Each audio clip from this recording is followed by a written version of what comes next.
Hi guys, so today I'm going to talk to you guys about the deep state. And we often say like, oh, is there not, is there one, is there not one? But there certainly is one. And I think it's pretty obvious that there's one. And I'll tell you who it is. It's the fraud to the top, but it's a little more complicated than that. So yeah, let me start this off with the 2008 crisis. Obviously, you had a huge financial crisis where banks essentially just fucking bet everything, bet all the loans we had with banks. Um, and because there wasn't any kind of regulation on it, these derivatives went on like unchecked. And if you don't know what a derivative is, essentially like a contract where like the value of a certain thing is derived off the contract.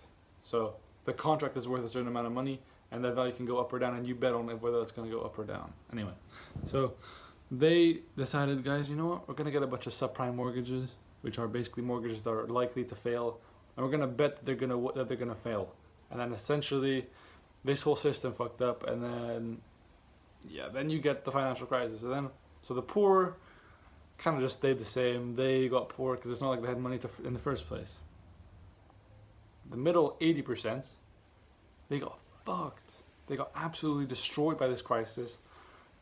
Huge unemployment, huge foreclosures, huge amount of evictions, but through no fault of their own, they were all of a sudden being kicked out by banks, being kicked out of their houses. And guess what happened to the 1%, guys? Guess what happened to the 200 richest people in the world, in the U.S.? Because they're all in the U.S. anyway. They were all fine. They were all fucking slap on the wrist. You know, you fucked all of us over. You took all of our money.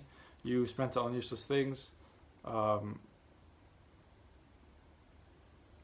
no, actually, guess how many people got arrested in 2008, guys? That's right, zero. And why is that? Why is that?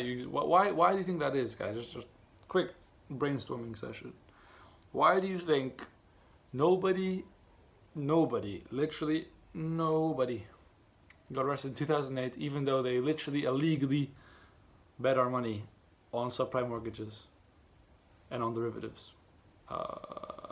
Because they paid the people in power, and the people in power said, guys, instead of bailing out the people that were fucked over by these banks and making their mortgages whole, and then after that we can deal with the banks. No, they just gave the banks $12 trillion, and that's Obama, by the way. The supposed anti-establishment guy goes ahead and says, guys, here's $12 trillion for your losses. Hopefully that'll fix your problems, and of course it did. Fucking joke, man. So now we have not a similar thing, but a equally fraudulent thing happening. So you have hedge funds, right? So these massive funds, which are trading at 8, 9, 10x leverage. So leverage is basically like, to get a bigger market share, you don't have to pay the full price. You get like you pay a certain amount, and then you'll get 10 times that in actual stock, or in actual equity, or in actual debt holdings, or whatever. So these hedge funds are literally running our entire market at the moment, and because of that, these big companies do the bidding of these hedge funds. So the hedge fund will be like, okay, well, you just bought like a shit ton of your stock. How about you buy back a bunch of shit? So your stock goes up, we make a bunch of money, and you guys make a bunch of money, also make a bunch of money, and then they all win, right? But I think, first of all, buyback should be illegal, because like it's just a mechanism for CEOs to get bigger bonuses and executives to make more money. Because let me tell you, there's never been a time ever where buybacks have helped employees. Literally never, ever. Like Apple, they have a shit ton of money just hanging around. Instead of paying their employees more, instead of developing a new kind of wave of technology, they just bought back their stock. So it's literally all they've been doing for the last like 15 years. They probably spent more money on their new campus than they have on new products or on R&D in the last like 10 years. It's serious fucking fraudulence.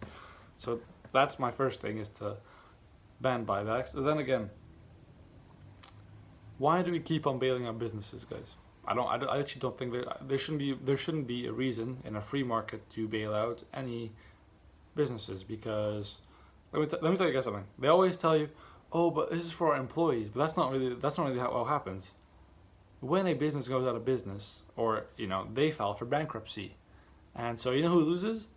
Those people that bought the debt expecting it to be paid back, or those that bought equity, or those that had stocks. They're the ones that get fucked over. Should be getting fucked over, because you should be getting a package bankruptcy, and the employees keep their salaries, they keep their 401ks, everything should stay there. And in fact, the percentage of the company owned by employees should increase, because all these people that placed bets, they lost, they're out, and now just the employees. And that's not how it works, because Wall Street kind of played this little illusion on us where it's like, guys, we need this money to keep our employees, but that's not really how it's happening. They want this money to save their asses, because they bet, and as a result they lost, and as a result they're gonna lose a shit ton of money, even though they're already rich as fuck. But they need some more money, guys. And that's essentially what the deep state is, and that's why we need democracy dollars. And listen, if you want to understand why certain decisions are being made in Congress, in the Senate, in the White House, in the Supreme Court even, follow the money. We had this wonderful ad I played earlier, by the American Economic Liberties Project, and it's literally just it's plainly obvious that decisions are being made not out of principle or out of ideology, but out of being paid for it and having your campaign being sponsored by huge monopolies. And that's why we need democracy dollars right now. And I think, so the two things, if you want to end, actually no, there's probably more, but these are the two biggest things I'd say if you want to end the deep state.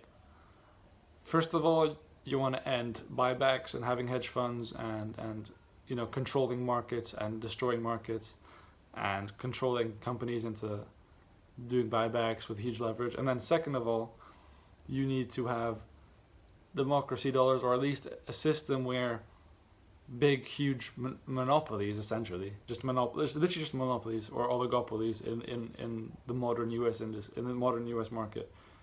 You don't have monopolies and oligopolies. Stop having their money being funneled to politicians so that they do their bidding and they fuck off the American people.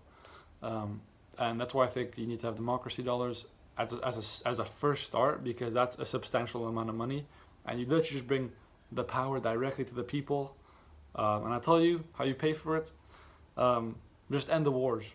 Because how much does the wars cost us again? Oh, that's right, $750 billion a year. $750 billion a year.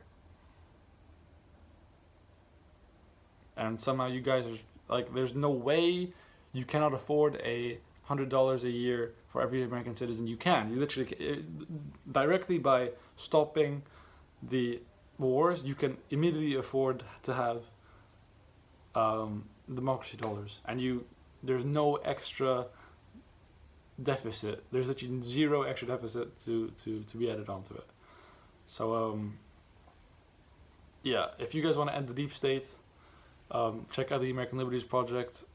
They're doing good work, and that really is. It's not diplomats. It's really not diplomats. The diplomats are just public servants who essentially do the bidding of those people above them.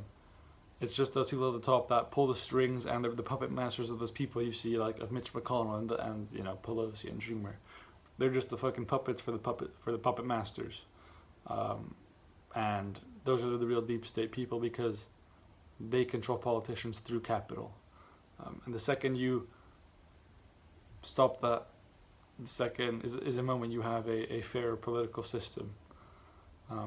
And it won't be easy, you guys, because trust me, they'll fucking fight you with every single piece of human capital, financial capital they have to fuck you up and to not have that happen. But if people really want it, if a huge majority of people want it and they vote in people that believe in it, then you'll have change. But until then, you won't have any change, and the deep state will run as it does at the moment. So.